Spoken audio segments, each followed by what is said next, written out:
sure. What else did we put on our shopping list? Oh, what a mouth-watering smell. Paimon would know the aroma of biryani anywhere. Let's go get some. We can still add it to the list. Well, if it isn't the Traveler and Paimon. Wasn't expecting to see you here. Hello there. Oh, it's been quite a while. Huh. So you two are still hanging out together. Dehya, didn't you say last time that you were gonna head back to the desert? I said I was going to resign from being her bodyguard, not that our friendship was over. We're still the best of friends. The Homayanis also still post jobs from time to time. Their pay is always generous, so me and the other mercs never pass them up. I told Dehya to just stay at our place when she took one of those jobs a few days ago. My parents were delighted. They even said that it always felt like we were missing someone whenever Dehya wasn't around. That sounds like something they would say, all right. They're always so welcoming. Anyway, the job is already taken care of, so I was gonna head back to the brigade as soon as I finished a little shopping. But the master kept insisting, and I ended up staying for another day. You can stay for as many days as you want, Dehya. Father hasn't even gotten around to treating you to his best dishes yet. You know I'm not the kind of person to stay put in one place like that, my lady. Don't worry, though. There'll always be next time. But she said they'll treat you to the best dishes! Paimon can't believe you can still refuse that! But wait. Didn't you say last time that you would take me on a trip to the desert? Why don't you just take me with you today, when you leave? There are so many places I still haven't visited yet. I'm sorry, my lady, but no can do. There's still a few things I need to take care of back at the brigade. Besides, the desert hasn't exactly been the most peaceful place lately. Oh, come on. Not this again. That's also what you said last time and the time before that. I know, I'm sorry. Just give me some more time, and I promise I'll plan the best trip ever for you. All right, fine. To be perfectly honest, it's not that I wanted to go, it's more like I feel like something is off about you lately. Ever since you first set foot on the estate a few days ago, you've been acting anxious and even paranoid. Have you been delaying our trip because you've run into some kind of trouble? Nah, are you kidding? You're worrying too much. Would you swear on that? Friends shouldn't lie to each other, you know. I wouldn't pry any further if you're willing to swear on what you just said. But if something really is bothering you, then just tell me. You know I'll help you however I can. Oh, looks like Dunyarzad was onto something. You're too perceptive, my lady. Seems I can't hide anything from you. I just thought that nothing good could come out of telling you about the messy happenings of mercenaries. Knowing too much only leads to more trouble. Mercenary life is a dog-eat-dog world where Mora reigns supreme. Everything operates on a completely different set of rules. That doesn't change anything about what I just said, though. We're still friends, and I can only support you if I understand what's bothering you. My lady, you're not gonna stop until you drag it out of me, are ya? All right, I'll share what I know. Let's go somewhere else first. This isn't exactly the best place for a discussion. Okay, let's talk here. Just try not to draw any extra attention. As you may already know, the Eremites have both a lot of mercenaries and a complex organizational structure. Many mercs are no different than me, just going around looking for jobs to earn some mora. My brigade is called the Blazing Beasts. We're not a large group, but every member is loyal and brave. However, not all Eremite brigades are like mine. Some are willing to cross all kinds of lines for the sake of mora. The most notorious is a faction known as Deshret's Relics. Deshret's Relics? Judging from the name, they must really look up to... Yep, you got it. I've heard that you've already crossed paths with Ain al-Akmar. They're one of the groups under the Relic's banner. Oh, you mean the group that tried to sell us the Divine Knowledge Capsule? Yeah, they weren't friendly at all. Deshret's Relics is composed of many smaller brigades like Ain al-Ahmar. The Relic's headquarters issues orders to all brigades under his control. On any other day, I would want nothing to do with them. Unfortunately, though, the brigade that's stirring up trouble now is none other than Dehya al-Ahmar. Dakan? I think it means beard or something. Believe me, it's a really stupid name. I found it insufferable for years. Anyway, the real issue is that Dehya al-Ahmar is led by my father, Kusela. Say what now? I think I'm starting to understand your anxiety now. But what did they do? I won't go into details, my lady, but they've been involved in a lot of violent incidents. We're talking hundreds. Hundreds? Yep. The scenes tend to be quite gruesome, too. They strip the victims of all their valuables before murdering them. Not only have they targeted merchant caravans and ordinary citizens, but other mercenary brigades as well. That's beyond terrible. They won't even spare their own kind. I don't know how Deshret's Relic sees it. All I do know is that Dehya al-Ahmar has become more and more aggressive over the last few years. If I don't do something about them, then even my brigade or the people of Aru village could become their next target. I just wish I knew what's driven him to do this. Yeah. How can your father do such terrible things? I don't know. People change. He's always been pretty pathetic. But at least in the past, there were still a few lines that he wouldn't cross. That's setting the bar pretty low. I mean, if he was even remotely decent, then why would I have to leave the brigade and cut all ties with him? He was loud and foolish, with no real sense of purpose. Instead of doing anything useful, he spent most of his time drinking and chasing after women. Of course, the other brigade members were just like him. Their ruckus would go on night after night. Sounds like a nightmare. What about your mother? Did she ever step in to stop them? Unfortunately, I never knew my mother. I'm sorry, Dehya. I didn't know. It's all right, my lady. That's pretty common in mercenary circles. Didn't I mention that my father was chasing after women? I was the result of one of those encounters with some random person. He told me that he wasn't sure who my mother was. And in any case, she never came to see me. He'd say, "You'll be fine as long as you remember to stick with Dad." But even then, he left most of the parenting to the brigade. The one thing I do remember is that he used to tell me stories. But the problem was that he had terrible taste. He only knew a few stories, and even those tended to be pretty stale. They were tales of desert warriors defeating dragons in the forest, or stories of mercenaries rescuing princesses from rebel armies. Sounds like your typical fairy tales. More or less, yeah. They were interesting maybe the first or second time around, but after about 20 repeats, they started to get a little dull. He seemed to think those stories were the best things ever, though. He was so into them that he'd call the whole brigade over and make them perform the whole thing as a play. Even the toys he gave me would all be story props. I'd get helmets, shields, and toy swords. It was only much later when I realized that the shows were more for him than they ever were for me. What an interesting guy.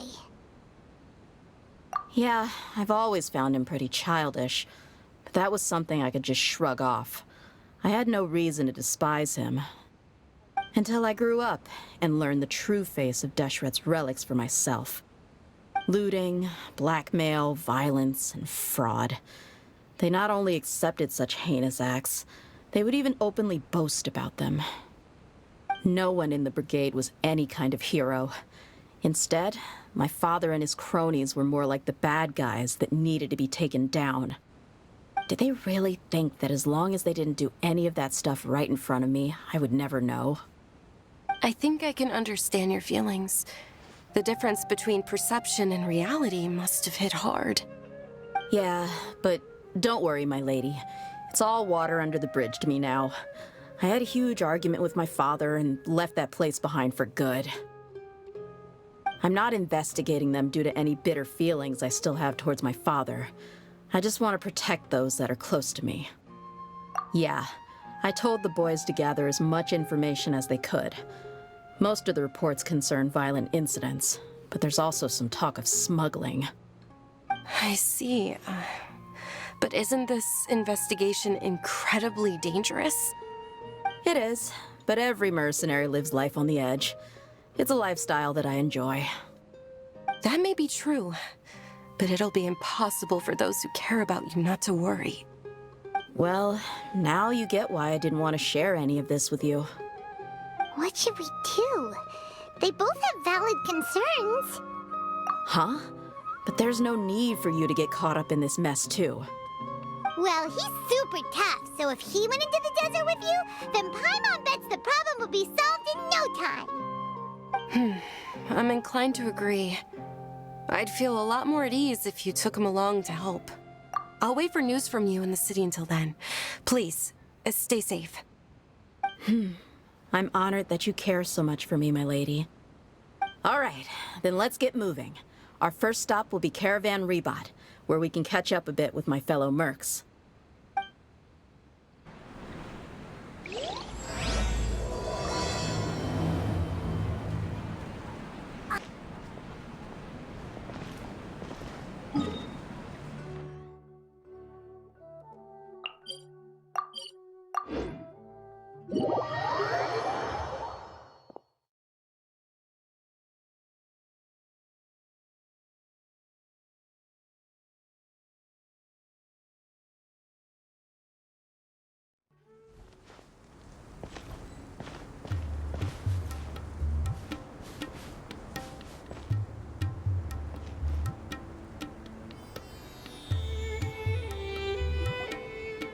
Hey, Dehya, you're back. Are these two friends of yours? Likewise. There's no need to be so formal with us. We're a pretty casual crew. Anyway, since we've got newcomers, let me fill you in on what Dakan al-Ahmar has been up to lately. They've become extremely aggressive. Apparently, even their own now have become acceptable targets. They even attack other relics brigades, just the same as any other mercenary brigade. Even the most ferocious beasts still protect their own. But it sounds like they've thrown that straight to the wind. That's right. Once they've collected enough loot off the other mercenaries, they sell it off to a different brigade, or turn to merchants on the black market. A portion of their profits is immediately exchanged for more food and weaponry to be used in their next violent operation. That's terrible. Yeah, and it really makes you wonder why they're so desperate for Mora. A few days ago, Isham and I trailed them for a while, and even disguised ourselves as merchants to conduct trade with them. We were able to learn a few things from the exchange. Rather than saying they're out to plunder and hoard Mora, it'd probably be more accurate to say that they're experiencing an internal power struggle. Wait, a power struggle? You heard me right. The vast majority of their victims are mercenaries from the other brigades of Deshret's relics. If their only goal was Mora, they could have gone after anybody. The targeted nature of their attacks points to a power struggle between the different brigades within the relics. That's the only plausible explanation we have. Unfortunately, we weren't able to find out anything more specific. It seems they're also trying to keep things under wraps. Oh, one last thing we discovered was that over the past few years, as Dakan al-Ahmar became more and more active, Deshret's relics as a whole became a lot weaker. It sounds mighty strange to me, too. Harun, you can leave the rest of the investigation to us. Gotta say, though, I didn't expect you to go on a whole undercover mission during the few days I was gone. Sounds like you were really putting your necks on the line, no? Nah, it was nothing. We're just as concerned about the situation as you are. Dakan al-Ahmar is your father's crew, after all. What he said. Besides, Dehya, haven't you done more dangerous things than all of us combined? What we did is nothing compared to your experiences. Yeah. And while they went to talk with Dakan al-Ahmar, I took a look at the last camp they attacked. Any survivors of the attack were already long gone. There was nothing of value left in the camp. Ah, Hisham and Khalaf. You're here too. We rushed over as soon as we saw you come into Caravan Rebat. Although this new friend of yours looks a little green behind the ears, I'm sensing a special vibe from him. Now that we know you'll have a capable partner with you, we can also rest easy. Hey, what about Paimon? Feel anything special? Oh, you're also planning to tag along with them? Of course! Paimon is the traveler's most important guide. Wherever he goes, Paimon will follow. Oh, in that case, then you'd better take care of her too, Dehya. Don't underestimate Paimon! Don't worry about her. She may look tiny and helpless, but she's been through just as many battles as the traveler here. Even if she had only survived on sheer luck, then that alone would still make her quite formidable. I had no idea. I guess I shouldn't judge by appearances. Oh, one other thing, Dehya. When you're free, why don't you update the deputy about your upcoming schedule? We held another recruitment event a few days ago, but everyone only came to see the Flame Main. You weren't around at the time, so people were pretty disappointed to only find our crew of rough, unkempt guys. The deputy put a lot of effort into the event, but it was basically for nothing. Only a few people chose to stay, and that really got to him. Sorry to hear that. I'll be sure to bring him some great liquor next time. I left in a hurry and I couldn't make it back in time for the event. Gotta admit, I can understand their disappointment, though. You're our brigade's main selling point, after all. Now, if only the deputy could figure out a way to bring a few more smoking hot members into our ranks. Keep dreaming. Remember the last time I invited a couple gals into the brigade? You all just froze up with your mouths gaping like a bunch of scarecrows. The awkward silence and weird expressions left quite the impression on them. They were originally interested in joining us, but after that, they both told me they were too uncomfortable to stick around. Hey, didn't we agree to never bring that up again? Huh? Wait, are you serious? Why have I never heard about this? I don't think you were part of the brigade yet. Are you kidding me? I missed a once-in-a-lifetime moment like that and you weren't even gonna tell me? All right. We can tell you about it later. Now's not the time. Hey, don't you try to change the subject. You and Hisham get your butts over here and tell me everything right now. Are they always like this? More or less. There aren't many rules or graces when it comes to mercenaries. We're used to just speaking our minds. If someone starts getting under your skin, you just yell right back at them. And if that doesn't put an end to it, then you just challenge them to a fight. But we also don't tend to take many things too seriously. Being direct and getting it all out of your system as soon as things come up is better than keeping everything bottled up, never talking about it. That's also why I never spare their feelings when I talk to them. If I want to laugh, I'll laugh. If I'm angry, then I'll unload on them. It's hard to stop once you get used to it. Though, I can never do that when I'm with the Homayanis. Hey, knuckleheads! Can you at least tell me the rest of the intel before you go back to your bickering? Yeah, you hear her, Holloff? Told you we gotta focus on the investigation first. I drew up a map. Right here is the spot. There you'll find the merchant caravan responsible for getting rid of Dakan al-Ahmar's looted goods. All you gotta do is wait and ambush them in the evening. They'll have no idea what hit them. Perfect. Thanks for that. Be sure to pass my regards to everyone else in the brigade as well. Will do. You stay safe, Dehya.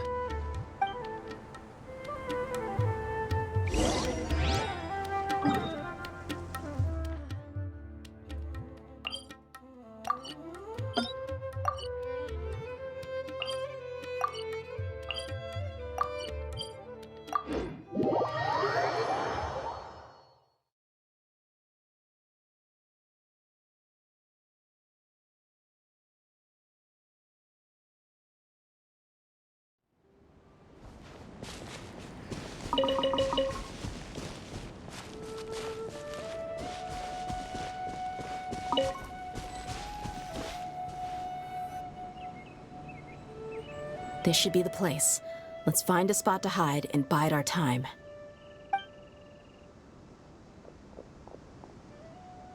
It's gonna come down to a fight one way or another, so let's all be careful. No need to worry. He knows his way around a fight. I'm not worried about that. What I meant is that we probably shouldn't go too hard on the enemy. After all, we still need to get information out of them.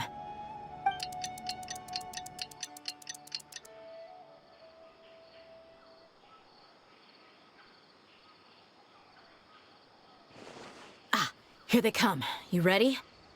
Let's not give them a chance to react and end this quickly.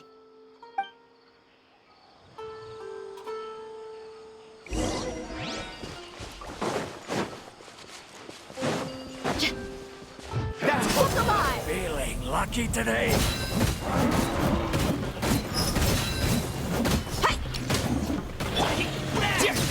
Wind blade!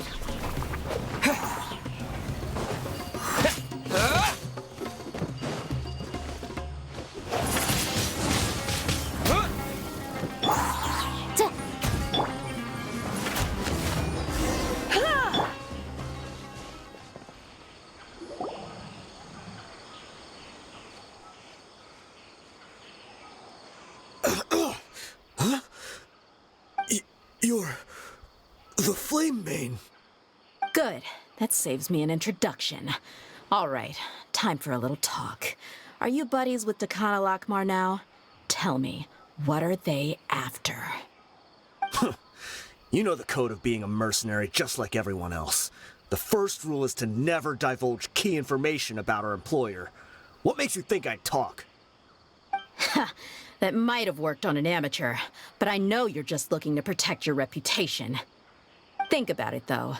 What's your reputation worth if you won't have the other tools you need to succeed in this line of work? Tools like, I don't know, your limbs or eyes? You've got 5 seconds. You might want to think twice about how much your employer's information is worth to you. Whoa! I'm not joking around. We can do this the easy way or the painful way. 2 seconds! I'll save you the trouble.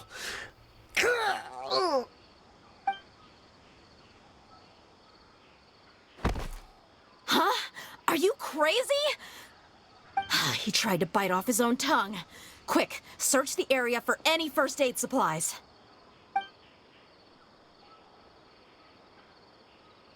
I definitely didn't expect him to go that far. Thankfully, the wound wasn't too deep, and he just passed out from the pain.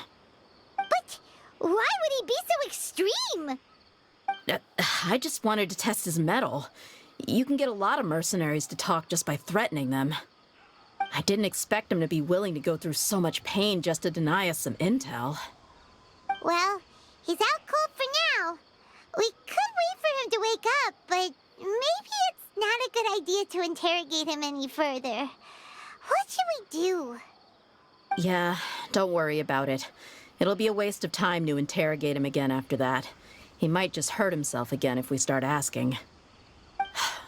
There are lots of goods around here. Let's search the area. Maybe we'll be able to find something. I'm really sorry.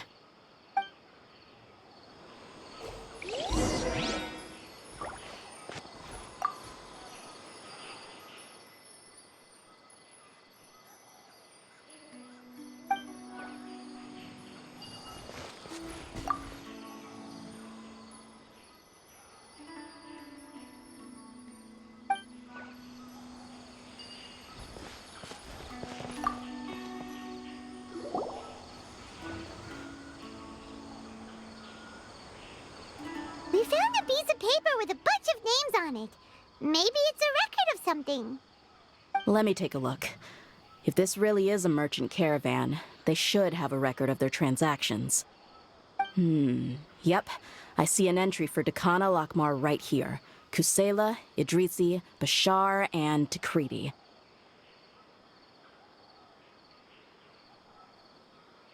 All familiar names. Dakana Lakmar has been trading for a hefty supply of food, weapons, and medicine.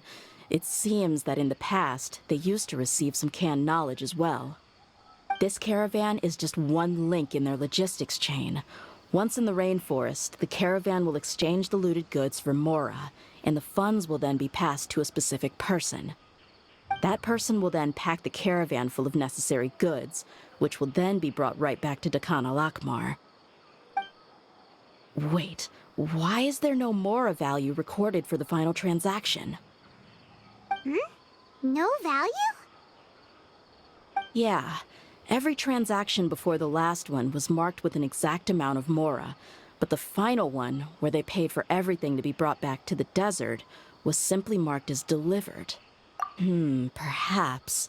But they couldn't have known how much they would make off selling the loot. Do they not care about profit margins at all? Anyway, the next part's the records of the goods themselves. There are a lot of entries. Everything was probably sourced from the rainforest. Huh? What's wrong? Shazamon Homayani? Homayani? You mean Dunyarzad's family? Could it just be another family with the same last name? I'd be surprised to find someone with the exact same first and last name. Shazamon Homayani is Dunyarzad's father, and the head of the Homayani family. Just what the heck is going on here? I'm sorry, you're right. I'll consider what we found and not jump to conclusions just yet. But what this piece of paper confirms is that the Homayani family has been providing goods to Dakan al-Akmar. What if the Homayanis have been kept in the dark and don't know they've been trading with Dakan al-Akmar? That's a possibility, but if that was the case, why is this caravan specifically named Shazamon as their person of contact? They could have just as easily bought goods such as food and medicine directly from Caravan Ribat or Port Ormos. Yeah, funding violence and looting. The brigade gets the goods, and he is paid the proceeds from the sale of the loot. But why would he do something like this? It's not like the Homayanis are in need of money. I honestly have no idea. I've been to their estate many times, and I've never noticed anything suspicious. The only potentially large expenditure I could think of would be the treatment costs for Dunyarzad's Elazar. Maybe they borrowed a lot of Mora in the past? But that's still just a speculation. I don't think the Master would stoop so low to make Mora. You're probably right. I know my lady's personality, and she wouldn't deliberately keep something like this from us. But what should we do now? All we found is just another mystery. If you ask me, we already have no choice but to confront her about this. I'm not worried. It's too early to make a verdict yet. I still have faith in the Homayanis. Let's go find my lady again. We'll tell her everything and see if she's willing to lend us her support. If we're lucky, we can not only figure out the mystery of this paper, but also follow the trail of breadcrumbs to the people responsible at Dakan al-Akmar. Dehya, are you sure this is the best decision? What if instead of getting the help we need, we just end up revealing everything we've discovered to the enemy? I've considered that possibility, but even still, I want to tell her what we found. I think I owe her that much. True friendship is built on trust. She showed genuine concern for me when we first brought up the topic. I can't repay her kindness with doubt and suspicion. That's not how I deal with people. You're right. Paimon wants to trust Dunyarzad too. Yeah. Let's pay another visit to Sumeru City.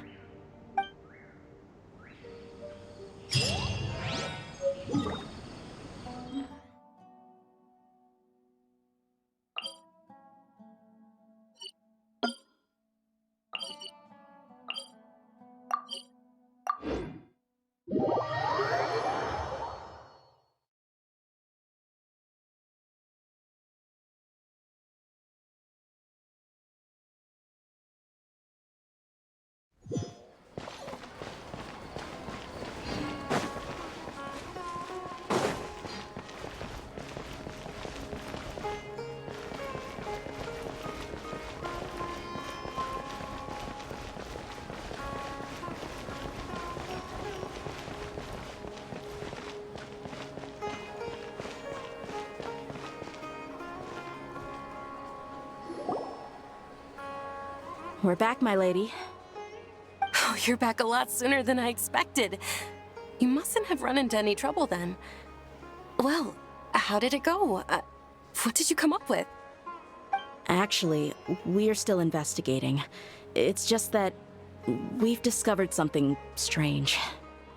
I see. The clues you found have led you back here, in the city? Something like that. Yeah. You all look a little dispirited. Whatever you found must not have been very encouraging after all. Why don't you discuss it with me? Maybe I'll be able to say something to cheer you up? It's okay, my lady. It's not so much about me being upset with my father or anything like that. How should I put this? So something is wrong.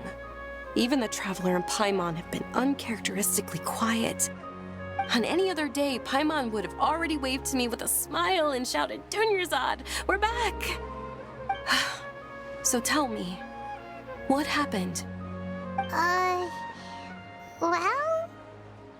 My lady, please prepare yourself for what we're going to tell you next. It concerns the Master. The Master? You mean my father? Okay, I understand. Don't worry about me. I'll listen as attentively as I can. My father has been supplying goods to Dakan al-Akmar? Yeah, it makes as little sense to us as it does to you. I've never doubted the Master's integrity, so I'm having a real hard time rationalizing how he could ever support an infamous brigade like them. Maybe he's not actually aware of the full story and just stumbled into the deal by accident. I can't help but agree with the Traveler. Huh? You mean you feel the same way, Dunyarzad? Thank you for sharing all this information with me. Since you've told me everything you know, I should also tell you about some doubts that I've been harboring for quite a while. In the past, I thought that my father hired a bodyguard for me so that I wouldn't run away and get lost. However, there are plenty of capable mercenaries in the Corps of 30. Why did my father go out of his way to hire Dehya? About that. Well, the Homayanis really needed bodyguards, so they reached out to the Blazing Beasts. Later, the Master told me that I was one of the best mercenaries he'd ever seen, and that I should stick around to become one of his bodyguards. He offered me a pile of mora, so I just signed on. Well, but that didn't really answer my question. Just think about it. Why did my father specifically reach out to the Blazing Beasts? Maybe the Corps of 30 just didn't have anyone available, or maybe someone recommended us. I've never given it too much thought. I think I get what you're saying. You think none of this was a coincidence. Precisely. At first glance, nothing seemed strange or out of place. But there are many parts of the story that don't actually make any sense.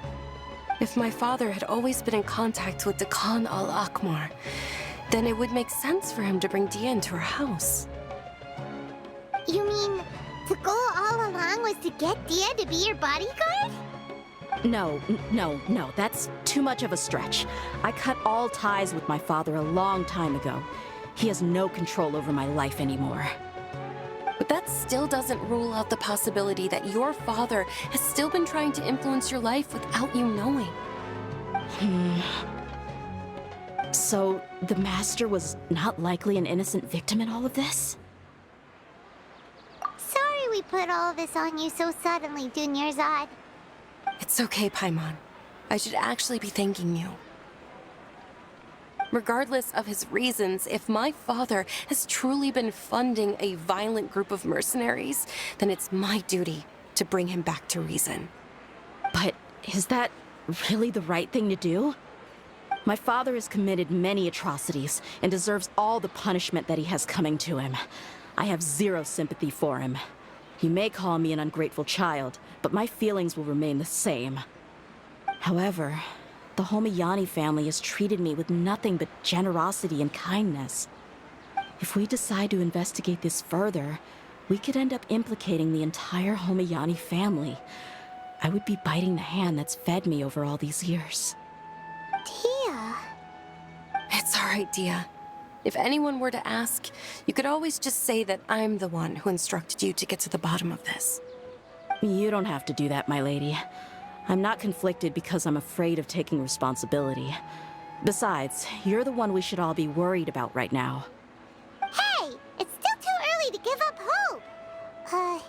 What was the thing about friendship again? Right, yeah, trust. You said that yourself, Dehya. Besides, there's no point on getting all riled up before we've confirmed all the facts.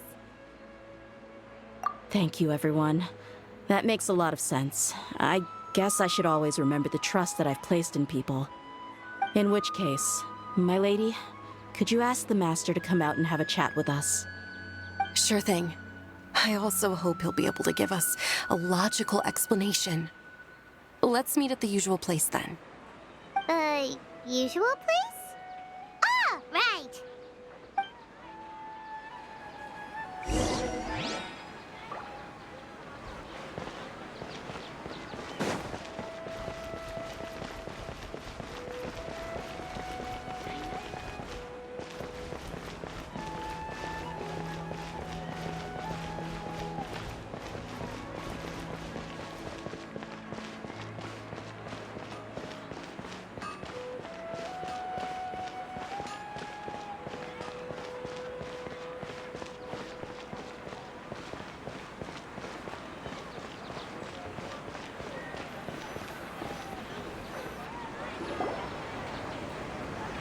Thank you for coming, sir.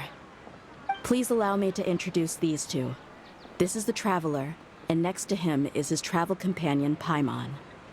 Ah, yes, my daughter has mentioned them from time to time. It's a privilege to finally meet them in person. But we may skip all the pleasantries for now. What is the important matter you wish to discuss with me today? Well, we wanted to bring this transaction record to your attention. There's something on this record that we're all pretty curious about.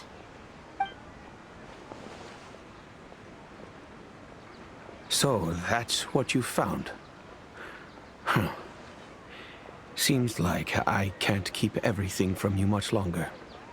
If you wouldn't mind, we'd like an explanation. Well, it's a long and difficult story. And to be perfectly honest, I'm not sure if I'm doing the right thing.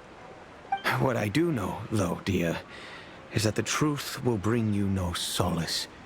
If anything, it will likely cause you a great amount of anguish. Wait, me? Yes, I understand perfectly why you came to see me. And I am touched by your collective commitment to do the right thing. But knowledge always comes at a price.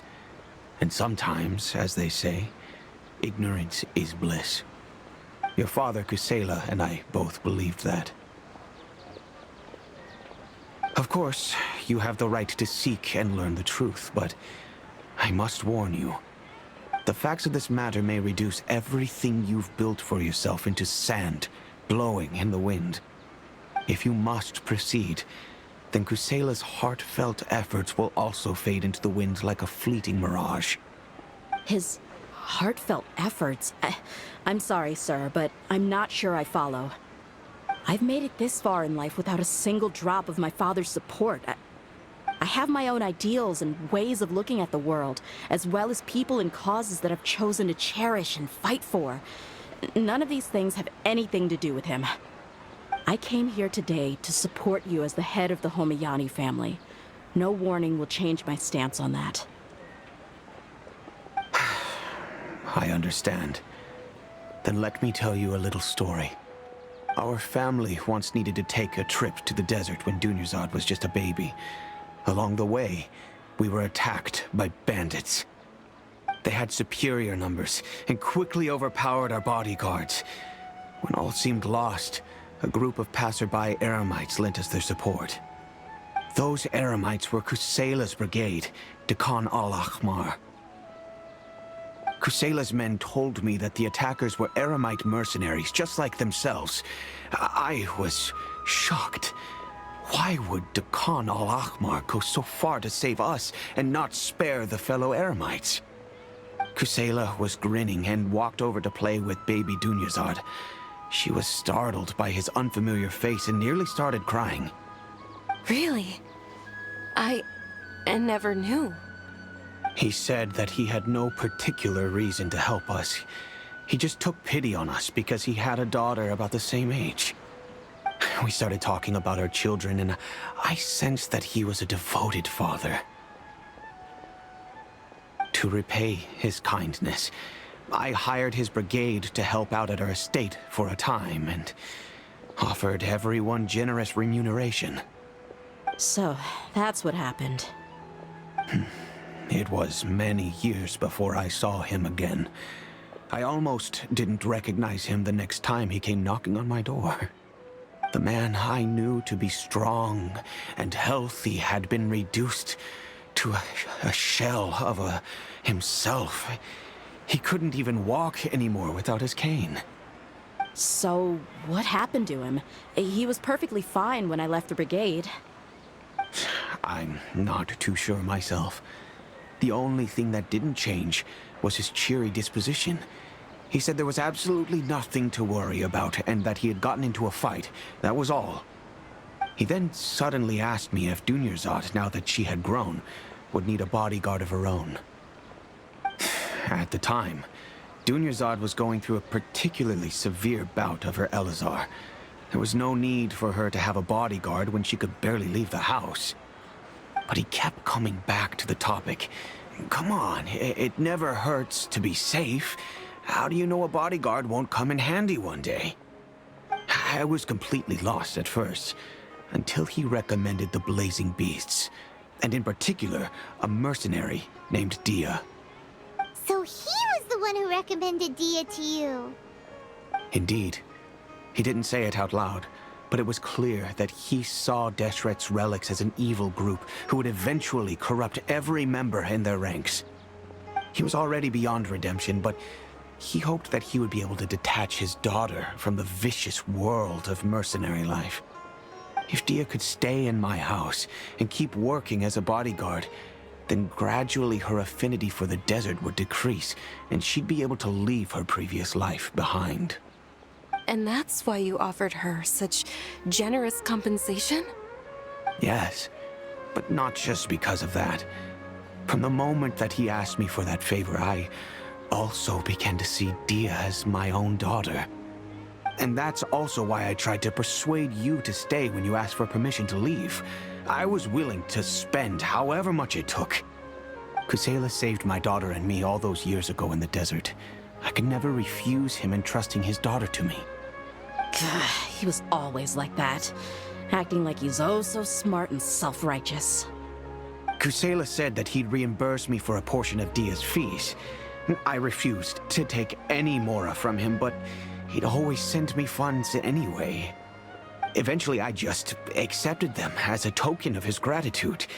And that went on for a while until I received another letter from him a few years ago.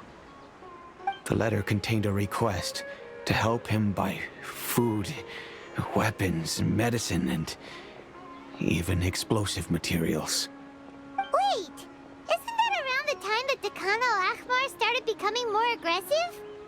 That's right. When I started to hear some nasty rumors, I became wary.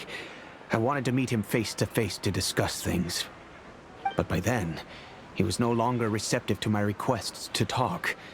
If I had to guess, it's probably because he doesn't want to put Dehya at risk. That thought occurred to me as well. I figured that he probably came to me for help because he had nobody else to turn to. After some deliberation, I decided to send him some food and medicine. I turned down all his requests for explosives and weaponry.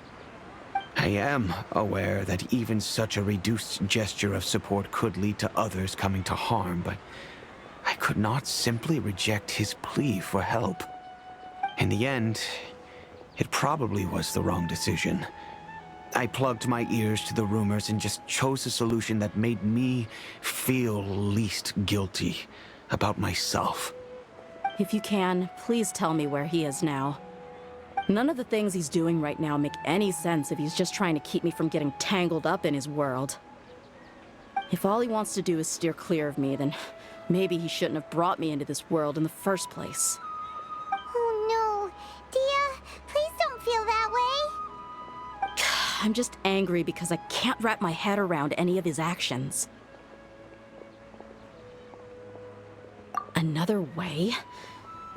I don't know. I knew him, and he was nothing more than a childish brute. I can't understand what's going through his head. But I guess you do have a point. We haven't uncovered the whole truth yet. We still need to figure out his exact actions and reasoning for these last few years. I'll do my best to help.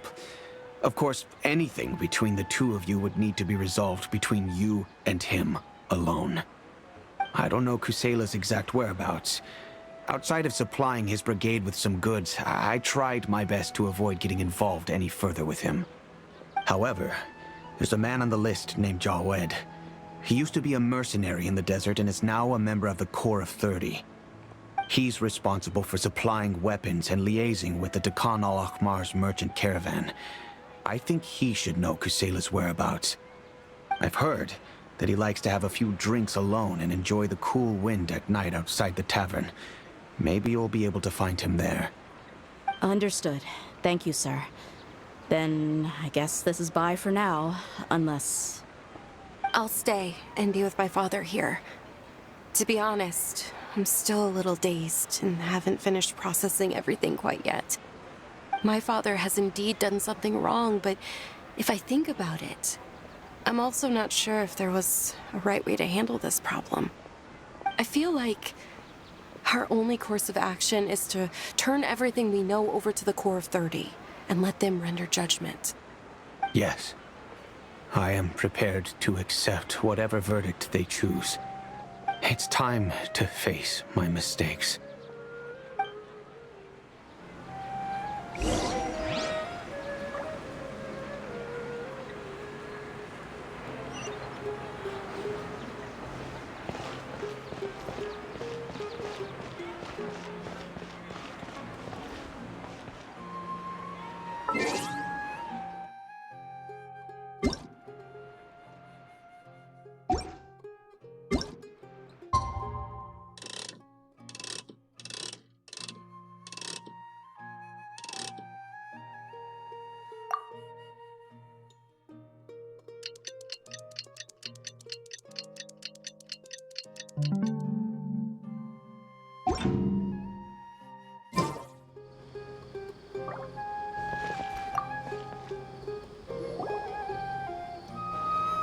Huh? Who are you guys? I know what you've been up to. Smuggling weapons to violent brigades in the desert while working for the Corps? Pretty bold, if you ask me. Shh. Keep your voice down. How do you know all that? Come with me. We should take this elsewhere. I'll be happy to talk things over once we're somewhere private.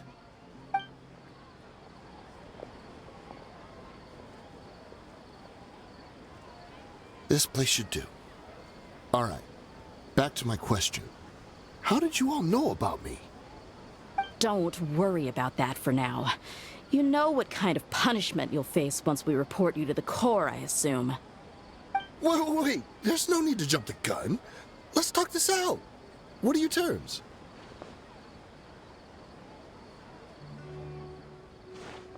So what's in it for you anyway, Mora?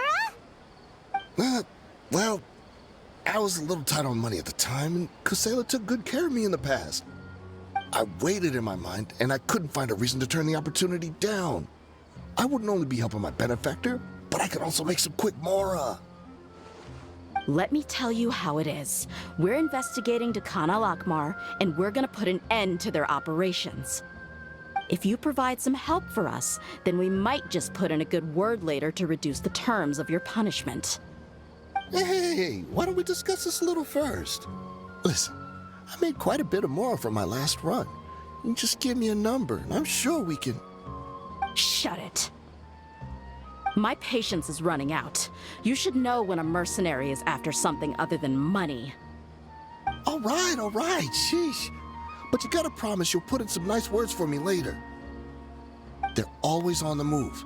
Here's the spot they were at the last time I made my delivery to the desert. Feel free to go have a look. I'm just telling you though, it's not on me if they're not there anymore. Sure. And then you can forget about any nice words from us. Hey, come on. Now you're just being unreasonable. Really?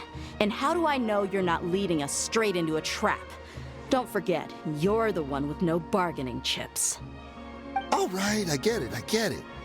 Why don't you go take a look, and if they're not there anymore, I'll try to figure out something else for y'all. Now that's more like it. Let's move. And as for you, try to stick around the city until we get back.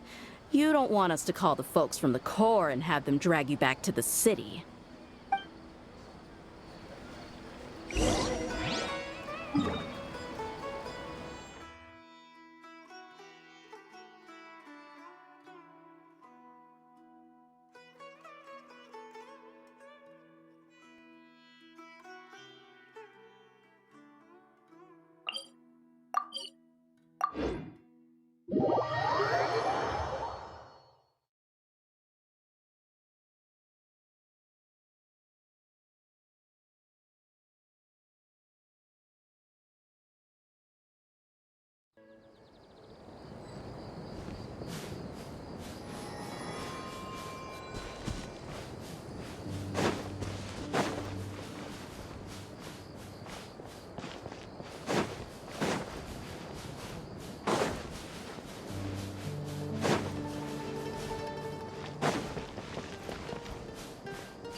Seems like we're in luck.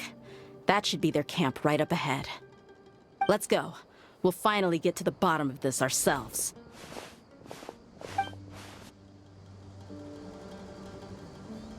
I'm here to see Kusela. Tell him to get out here. Dehya, why are you here?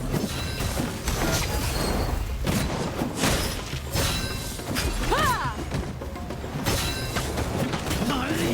Take that!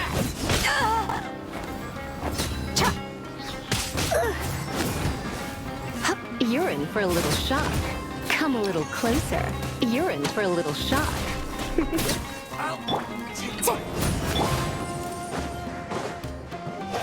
Windblade! Where do you think you're going? Haven't you all done enough? So are you also here to stop us? Stay out of this. It's got nothing to do with you. You're in for a little...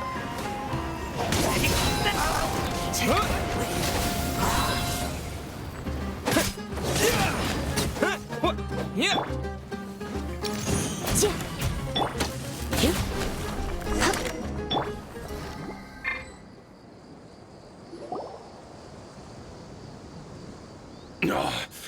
She's so strong. Enough fighting. We all know each other, and I don't want to take things too far. Just bring Kusela to me. There's no use hiding him anymore. Did you understand a single word I just said? Or do I need to bash your skull in some more? All right, everyone, let's all just calm down for a second. Dehya, the boss can't come out and see you anymore. He died a long time ago. What? Seems like you've been out of the loop for a while. Guess that's for the best, though. At least, that's what the old man wanted. When did he die? What happened to him? A few years ago, Kusela broke up Dakan al-Ahmar and went to the Deshret's Relics headquarters by himself. So is that when you guys started acting up? We would prefer to call it taking revenge. Every last person in Deshret's Relics must pay in blood for what they did. Let me start from the beginning. Dehya, do you know how the head of the Relics maintained order internally? Overwhelming strength and unquestionable authority? Those were a part of it, yes. But just those on their own weren't enough. They had another tool at their disposal. They called it a person's record. Regardless of whether they joined by their own will or were coerced, every person in Deshret's Relics was forced to leave a record of themselves at headquarters. Whether it be their deepest sin, some unforgivable act, or their most immoral exploit, the record served both as a symbol of loyalty and the perfect material for blackmail. That's precisely it. Every one of us have a record. Me, Bashar, Tikriti, and all the boys who grew up with Dehya and ended up joining our ranks. But you, Dehya, you were never asked to provide a record, were you? I never even knew this was a requirement. You were probably the only person in all of Deshret's Relics who didn't know about it. Ever since you were born, Boss had been trying to shield you from this organization's sinister rules. Not only that, but he also banned all of us from committing any nefarious acts. He said he'd take care of the dues we had to pay regularly to headquarters. But in the end, he was just an ordinary person. What could he do? He was forced to go to headquarters again and again to account for missed dues and incomplete records. He'd come up with all kinds of excuses and get beaten up as a result. We all knew he was doing that for you. He wanted to get you out of this world, no matter what it took. And that's why he became a shell of himself and couldn't walk without a cane. Wait, but that doesn't make any sense. I didn't know about any of this, and I'd never seen him get injured or beaten. Because you were too young at the time. How would you ever tell between wounds from a beating and wounds from battle? When you left home after that final argument with him, he seemed to age by a decade overnight. Even his hair went gray. So, even the blazing beasts were... Yep. It was all his doing.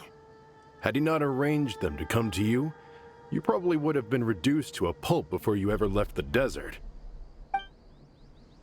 A few years ago, Boss said he needed to make another trip to headquarters. He was already pretty weak then, and we all assumed he was going to get beaten again. I suggested that he hand the role of leadership over to me, but he said there was no longer any need, since the Khan al-Ahmar would soon be no more. His words made no sense to me, but that night, we heard that a massive fire tore through headquarters and razed everyone's records to ash. Everyone gained their freedom that night. Many members fled, not just from our ranks, but from the other brigades as well. But how could we leave with a clear conscience? All of us who knew exactly what had happened. The boss can't have just died for nothing. Those heartless jerks at headquarters took him from us. From that point on, the sole purpose of the Khan al-Ahmar became revenge. The big fire that Boss started was quite a blow to headquarters' strength. It's given us the opportunity to launch our attack. Even though we're outnumbered, we vowed to see our revenge through to the very end. There were people from headquarters who changed their names and went into hiding. Some fled to other brigades, and others escaped to the rainforest. But we won't let any of them escape our wrath. They'll all pay for what they've done. We've suffered plenty of losses as well. To keep going, we need an enormous amount of supplies, from food and medicine to weaponry and explosives. All we can do is exchange our loot from Mora, and then use that to get supplies. We forged Boss's handwriting and sent out many letters to his former friends. Thankfully, many people were willing to come to our aid. We were also able to attract many mercenaries who shared our goal. We've endured unspeakable pain to win many impossible battles. Deshret's relics have become weaker and weaker, and now we finally have an opportunity to directly strike their headquarters. Paimon doesn't know what to say anymore.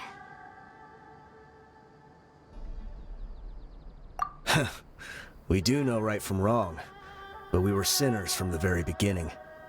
We do not deserve the freedom that the boss won for us with his life. Boss always loved his old-fashioned hero stories. Those tales about sacrificing yourself to save the world. We used to always laugh at him for it. But in the end, he really went and lived those stories out himself. As for me, I never considered myself a hero. We're all the lowest of the low. We have no right to even imagine such an existence. But maybe those hero stories he liked foreshadowed everything that was to come. The spirit of the hero touched all those he had saved, and more people joined his cause. Maybe we were all just acting along with the play in the beginning. But as we acted the parts and recited the lines, we were drawn in. And now, we want to see the story through to the end. I'm sorry, Dehya. I know you always found us insufferable ever since you were young. Just think of this as a madman ranting. I'll go with you. Huh? Dehya? You wanna go with them? I grew up with these guys, and I know they're not bad people. It's just that some situations get so bad that it's difficult to tell good from evil. All I know is that Deshret's relics must be destroyed. Furthermore, I want to go see the place for myself. I want to know if my father is still there. I know you don't want to get involved in this, so there's no need for you to tag along. I can do this on my own. Yeah, Paimon feels like we'd only regret it if we don't see this through to the end. Thank you. We'll be a lot stronger together with you. I bet Boss would lose his mind if he ever knew you'd join us at the very last moment like this. Considering all the losses and injuries we sustained, we can't afford to turn down someone as powerful as you. He can think whatever he wants. But the fact is, I owe him this much.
sure didn't run into much trouble on the way here.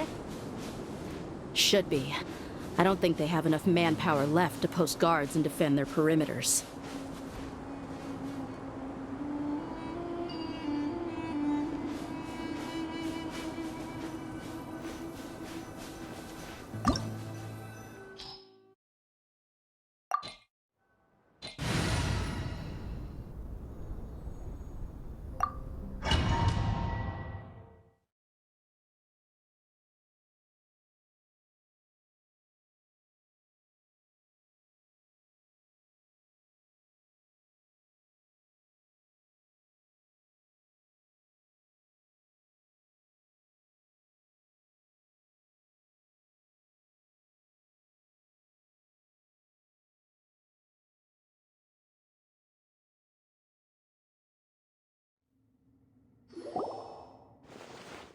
Wow.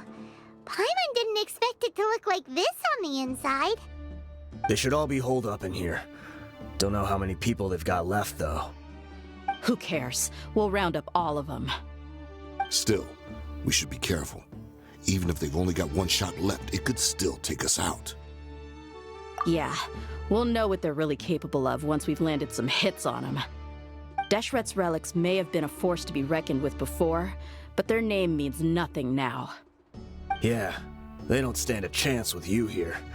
I'll take the lead. I've been here once before.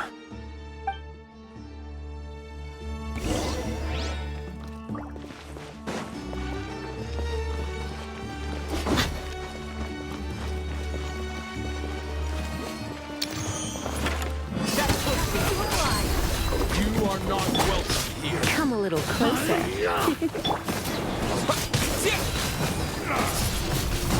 Windblade!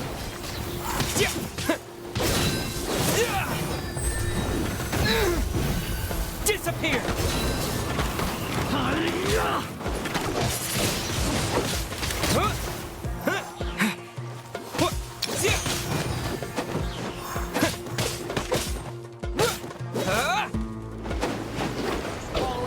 A new hunting.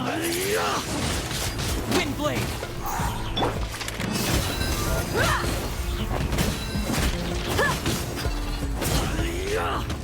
Take that! Take that! Here, come a little closer. Huh?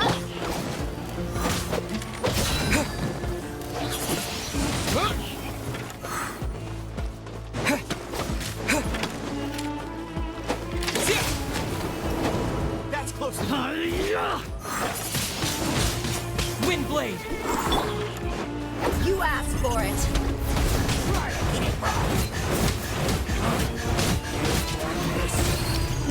Look alive! Ha!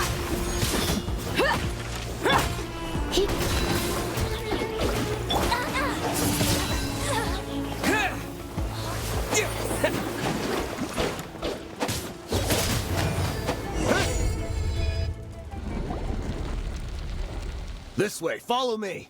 We're almost there. Wait!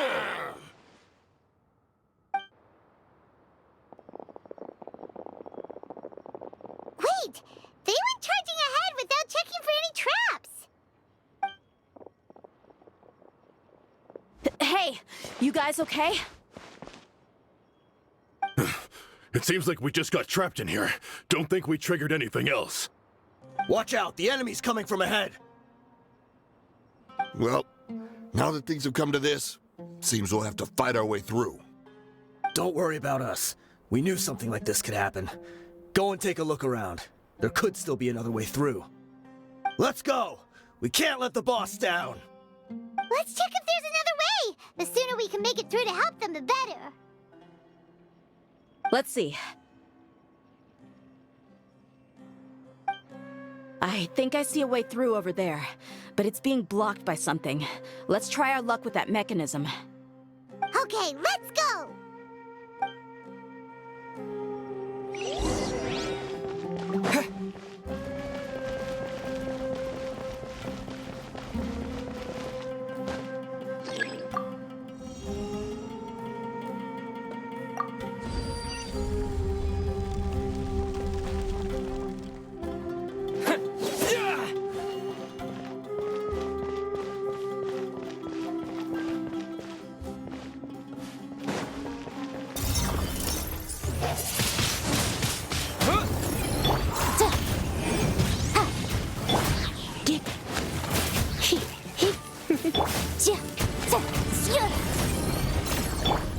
Let's get it on!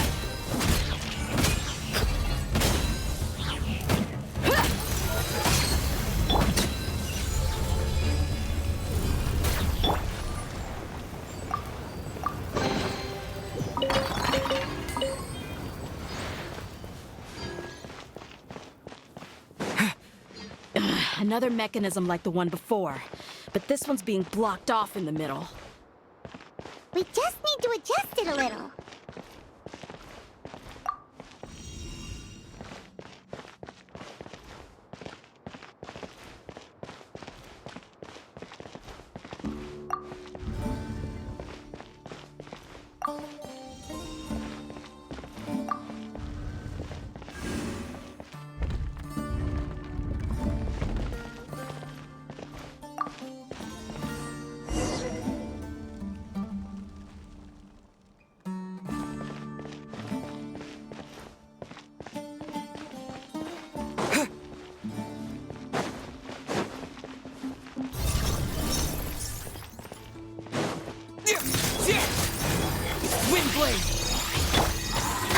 Let the show begin.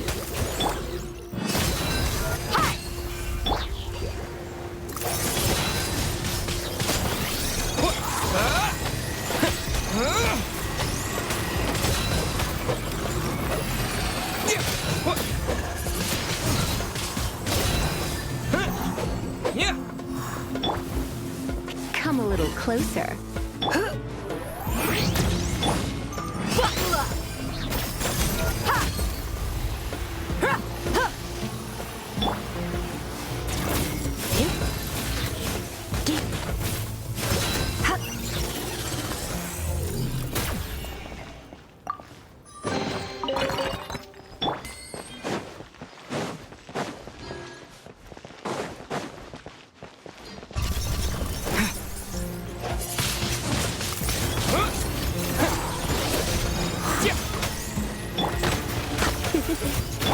Ba-boom! Breath of the flame! Ha! Look alive! You're in for a little shock. Come a little closer. Let's dance! Ha! Ho! Ho! Ha! Yeah! Cha!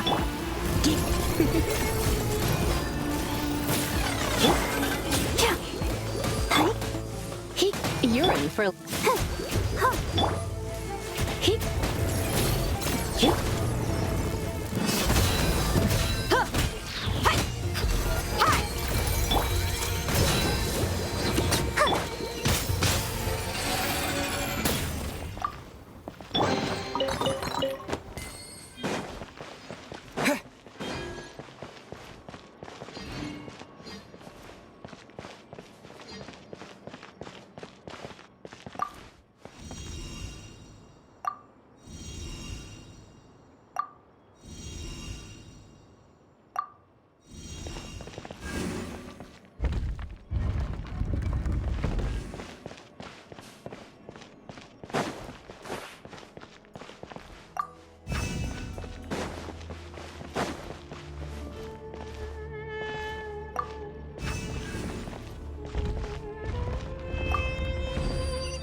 I wasn't expecting anyone to make it through from the other side. But as a desert dweller, I suppose we should be used to our folks defying all expectations.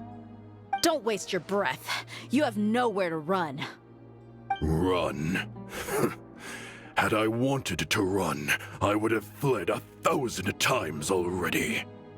I witnessed the golden age of Deshret's relics. Even if I could leave this place behind, all that awaits me now are endless days of humiliation and ruin. Even now, my brothers and I still believe in one thing. The greatest should never live to remember their fall. So you want to go out in a blaze of glory? Let us draw our weapons! We will show them the true power King Deshret bestowed upon his followers. They are but two, while we hold within ourselves the entirety of the relic's glory. Wave 1, charge! Eliminate them!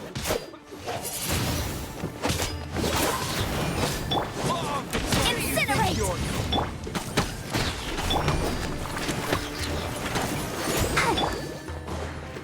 Disappear! Take that!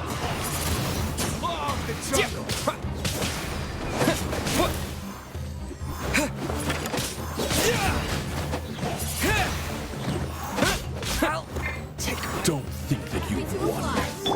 You're just getting started.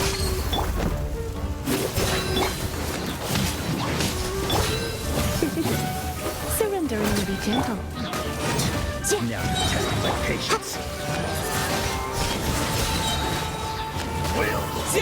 King Deshret will not abandon any one of his followers.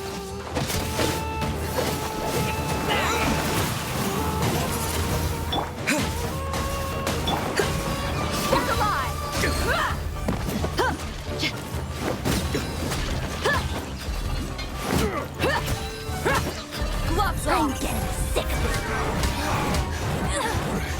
Brothers! This is where we prove our faith. You all just want to die? None of us plan to leave this place alive! Admissible evidence!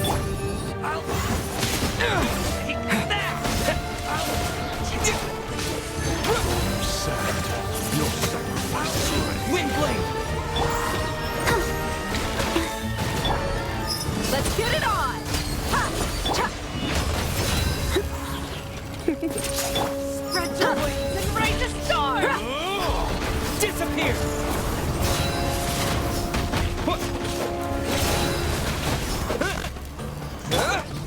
Let the show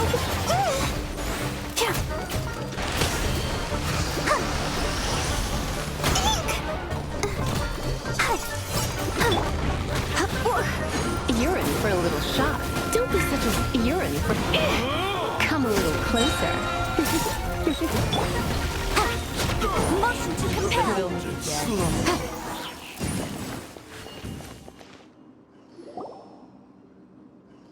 The commander has finally fallen.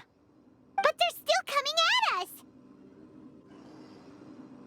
This place is like a gladiator's ring. They just keep coming no matter how many we beat! Yes! Keep fighting! There's no need to fear, and no need to back down! This is our last stand! When the next wave comes, try to draw away their attacks. I'm going to see if I can take out that high platform.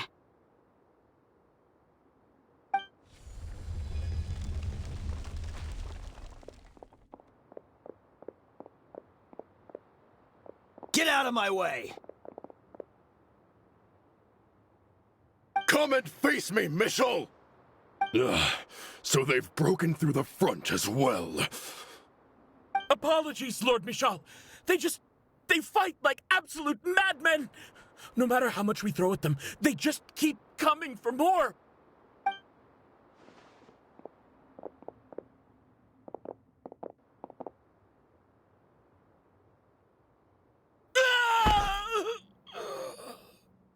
So, it would seem like this is the end.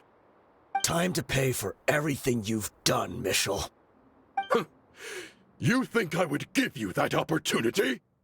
I will be buried in the sand alongside all the rest of our fading glory.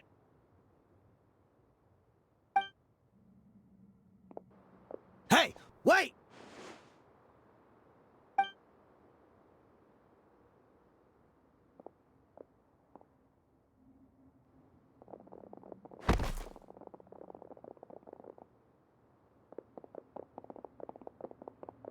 We were too late. It's over. There's no more need to fight. But if you're still going to cling on to your so-called mercenary's pride, then I'll give you all a good beating as well.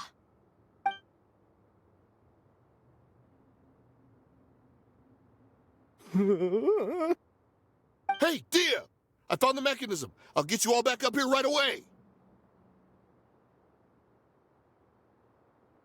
Let's go.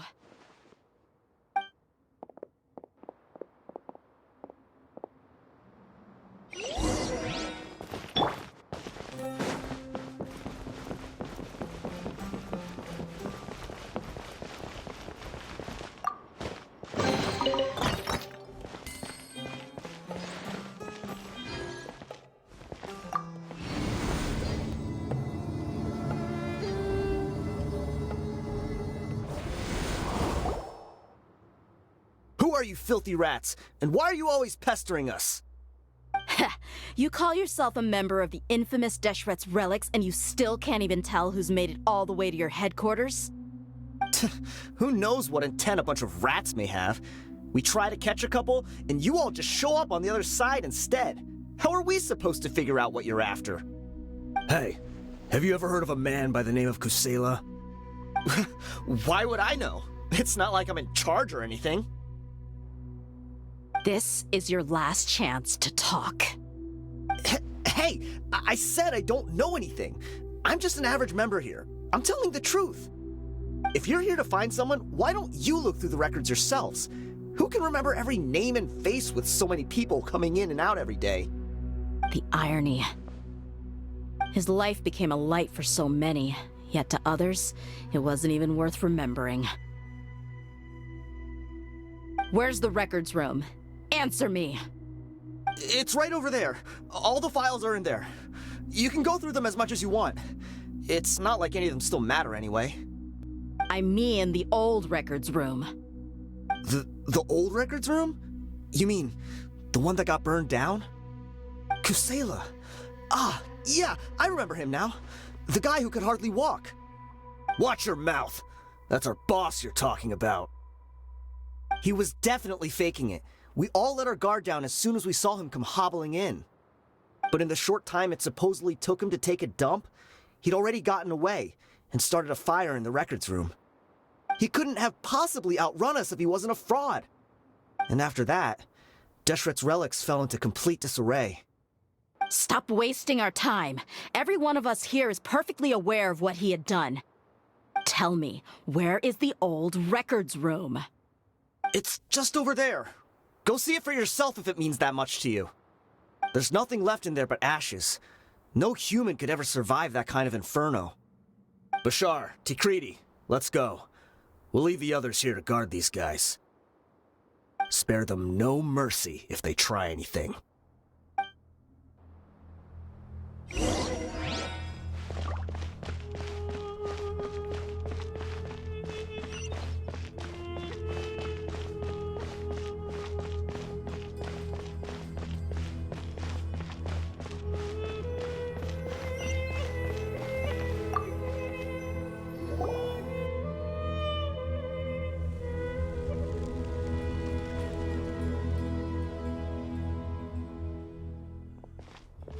So, this was his final destination.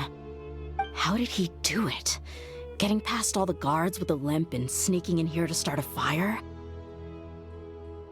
If he was nimble enough to do that, then he must have been able to get out of here after starting the fire, right? Dehya. I'm sorry. I know it's just wishful thinking. Let's look around. Maybe we can find something that's been left behind.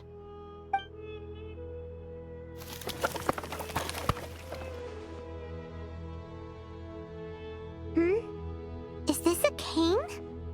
It must be the one that Dehya's father used. Kusela. Thanks for everything, boss. We're fortunate to somehow find that cane after that fire. Let's split up and look around some more. What if something else has been left behind? But what else could survive a fire like that? Huh?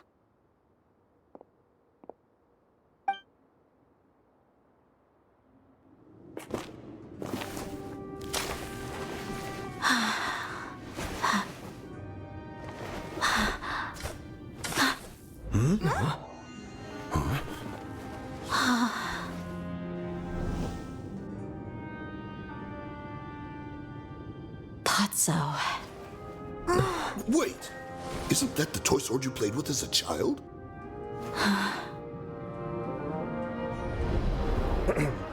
The dragon is no more, for Princess Dehya has slain it. Its head now hangs above the city gates. Her bravery has brought eternal peace and prosperity to us all. Dehya, come on. This is the most important line. You can do it. But Dehya, you defeated the dragon. Everyone's waiting for your speech. Still too shy, huh? All right, I'll do it. I hereby proclaim our victory. Evil shall plague us no more. Yeah!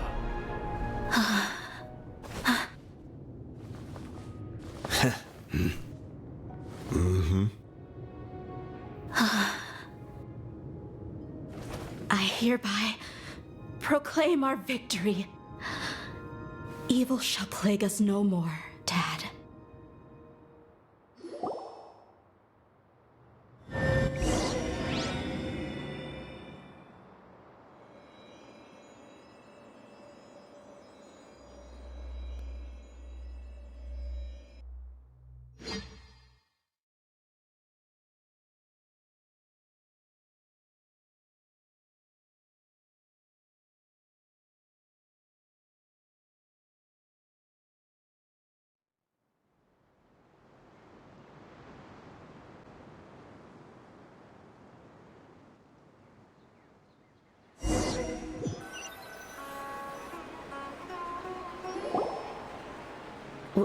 What's this?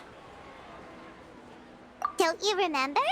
You asked Paimon what she would do if she were to wake up tomorrow with loads of money. And Paimon said that she would get boatloads of tasty snacks. You looked super confused at the time, but said it was an adorable thing to say. These opportunities don't come by often. So today, Paimon's gonna treat you to a special crash course on Paimon's life philosophy. Hey, come on! Paimon's not that stingy. Anyway, the point is that you should eat to your heart's content. You'll feel better for sure once you've gotten something in your tummy. Dunyarzad will also be here shortly. She's already heard that we're back. Aw, thanks, you two. Honestly, this is very unlike me. I just had a lot on my mind on our way back, so I didn't know what to say. My chest was filled with all kinds of intense emotions. They just shook me even more than all the feelings we've shared during our previous adventures. But when everything came to an end, those emotions also vanished without a trace, and I was left feeling more empty than ever before. It was as if I'd lost the thing that was most important to me. Yeah, you're right.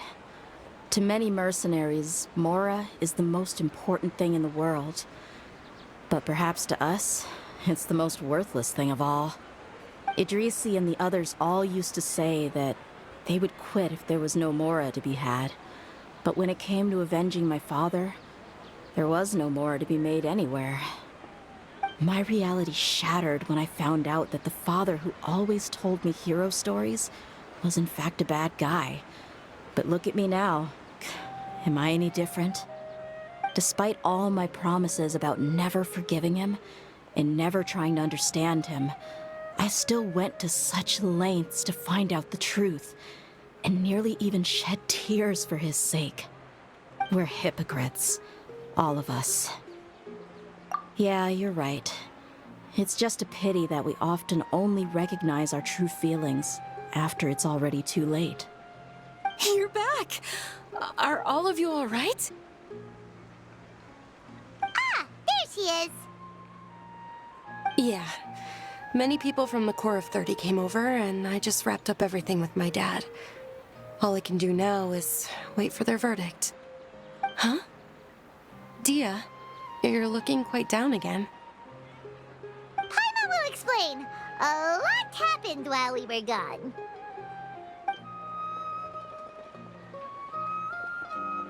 I'm sorry. I really should have controlled my emotions better.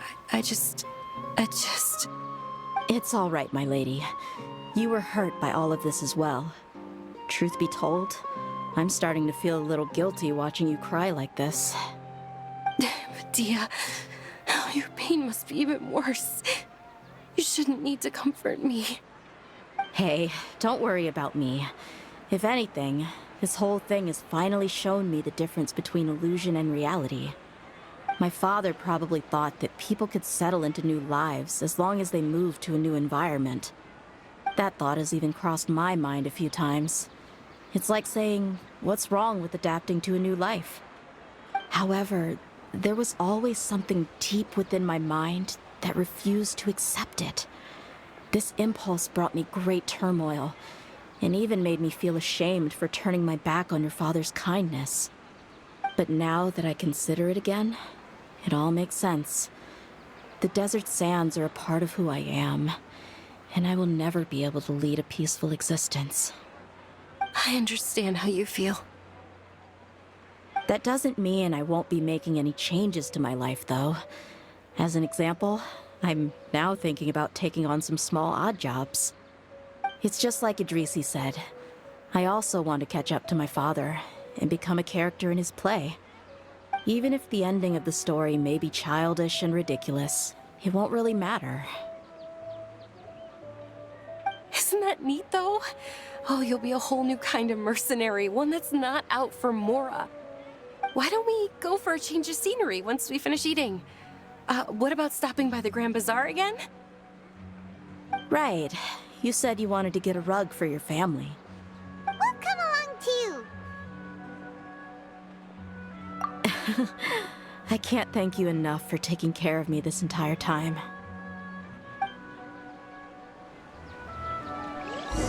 Welcome! I hope you'll have a wonderful day.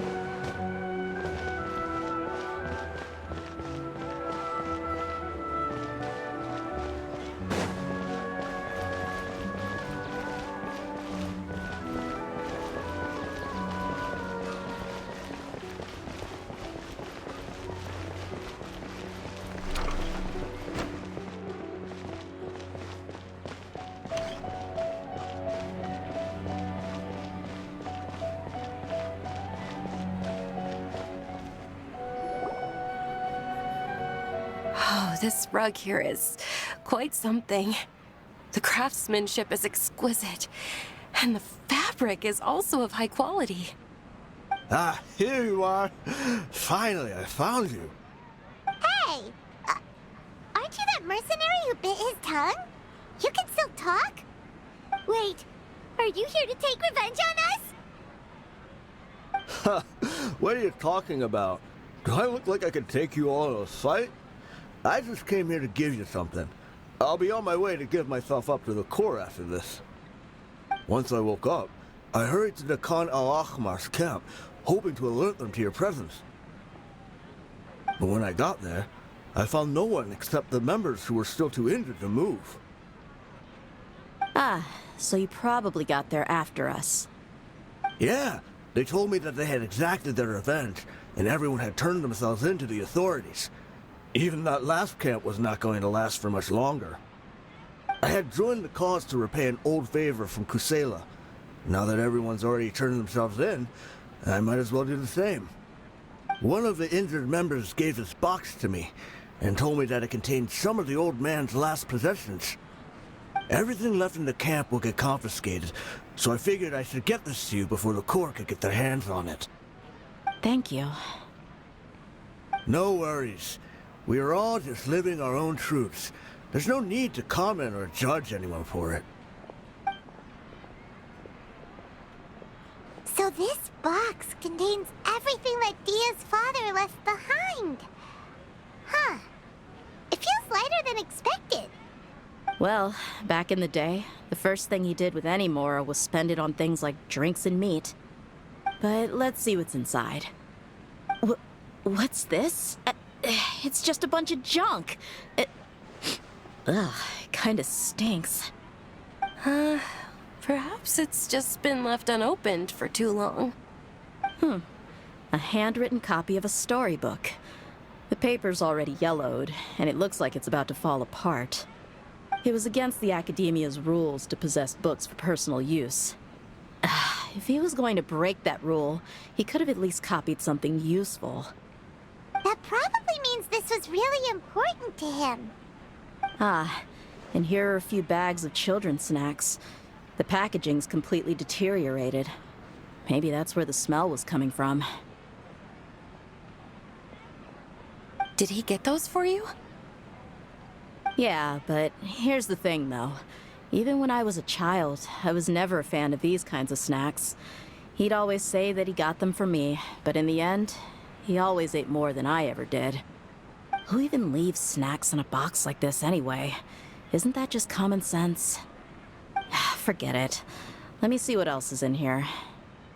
A razor, some buttons, some round iron tiles, a wooden toy puppet, a wool scarf, which from the looks of it probably belonged to a woman, and a hair clip? Why are these things here? I'm suddenly feeling a little scared. I'm sorry, my lady, but this is just the kind of man he was. He probably saw this box as some kind of personal trash heap and dumped any and everything in there. 2 empty liquor bottles. Tell me, you guys, are these the kinds of things that a normal person would leave behind? Huh? There's something in the bottle! Oh, you're right. All right, I got it out. It seems to be a piece of paper with some writing on it. The bottom part's all damaged from moisture, though. Let's hope the writing didn't smudge. I was suddenly seized with an urge to write a letter after finishing this bottle. I just folded it up and left it in the bottle, though. If I end up forgetting about it, it won't really matter. To Dehya. It's a letter for me? It's all right. I'll just read it out. If he went to the trouble of writing a letter, there must have been some important things that he wanted to say. Or at least record down. My condition's becoming worse and worse. Can't even walk without a cane anymore, much less go out and have fun. Guess I don't have many days left. If you're reading this letter, then I suppose I'm already long gone. You were adorable as a baby. Everyone loved you. And regardless of whether you were crying or laughing, everyone enjoyed having you in the group. But once you grew a bit older, you were no longer nearly as happy or cute. It's probably the guy's fault. Can you believe this guy? He can point the finger at himself. Anyway, back to the point. To summarize, I'm writing this so you would know not to feel sad for me, even if you end up finding out the truth. The reason being that I was never your father to begin with. Wait, what? Surely, he must be joking, right? I don't know. I was quite formidable when I was young, and 100 times cooler than some so-called flame main. It really felt like the whole world was under my feet. With just a teeny tiny bit of effort, I felt I could rule over the entire desert. But as fate would have it, I went out into the desert for a drink one day and discovered a baby in the sands. It was you. You were just lying there, small and helpless. You were so tiny that if the wind blew for just a little while longer, you would have been buried forever. But your cries were so loud they made my head hurt. Now that I think of it, you really were a bundle of energy. Sounds like he's serious. I told Idrisi and the others that I had slipped up with a woman while out and about. None of them even doubted me. I'm sorry that I had to lie to them for so long, but I really had no other choice. I was their most esteemed leader, after all. It's not like I could just tell them that I suddenly wanted to play at being a father. At this rate, I'll puke up all the liquor I just drank from this bottle. Anyway, Dehya, You possess the kind of freedom and kindness that we could only dream of. As far as how you should live your life, that'll be up to you to decide. That's the end of the letter. In the end, he was still thinking of me as a little child. I suppose, or I would have suffocated under the sand a long time ago. He was a good father to you. The fact that he wasn't a blood relative doesn't change that. Yeah. It's just a pity that we had to learn the truth of everything like this. Do you already have some ideas about the decision that he wanted you to make? I do. If he first found me alone in the sands, then I want to try my hand at finding the person who abandoned me. I just have one wish. To tell them a story. That there once existed a childish and foolish jerk with a heart of gold. And that only under his care was I able to grow and mature into the person I am today. If you end up finding any leads, can you share them with us? We go on adventures all the time. Maybe we'll be able to find some information for you. Sure, I appreciate it. I wasn't expecting you to be so enthusiastic. I'll help too. Thank you. All of you. Thank you so much. My life has certainly had its twists and turns, but I've always considered myself lucky. Because no matter where I've gone, I've always been surrounded by incredible kindness.